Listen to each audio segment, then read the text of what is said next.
അദ്ധ്യായം 107 അൽ മാഊൻ. മക്കയിൽ അവതരിച്ചത്. മാഊൻ എന്നാൽ പരോപകാരാർത്ഥം നൽകുന്ന ചില്ലറ സാധനങ്ങൾ എന്നാണ് അർത്ഥം. 7-ാമത്തെ സൂക്തത്തിൽ ചില്ലറ പരോപകാരങ്ങൾ പോലും ചെയ്യാൻ വിസമ്മതിക്കുന്ന ആളുകളെക്കുറിച്ച് പരാമർശിച്ചതുകൊണ്ടാണ് ഈ അദ്ധ്യായത്തിന് ഇപ്രകാരം പേർ നൽകപ്പെട്ടത്. ബിസ്മില്ലാഹിർ റഹ്മാനിർ റഹീം. അറഅയ്തല്ലദീ യുകദ്ദിബു ബിദ്ദീൻ. മതത്തെ വ്യാജമാക്കുന്നവൻ ആരെന്ന് നീ കണ്ടുവോ? ഫദാലികല്ലദീ യദുഉൽ യതീം. അനാഥക്കുട്ടിയെ തള്ളിക്കളയുന്നവനത്രേ അത്. വലാ യഹുദ്ദു അലാ തആമിൽ മിസ്കീൻ.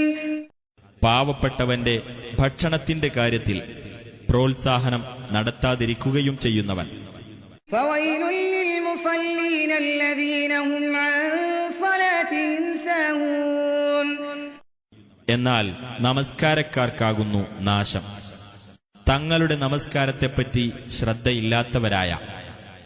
അല്ലദീന ഹും യുറാഊന വയംനഊനൽ മാഊൻ. ജനങ്ങളെ കാണിക്കാൻ വേണ്ടി പ്രവർത്തിക്കുന്നവരായ, പരോപകാര വസ്തുക്കൾ മുടക്കുന്നവരുമായ.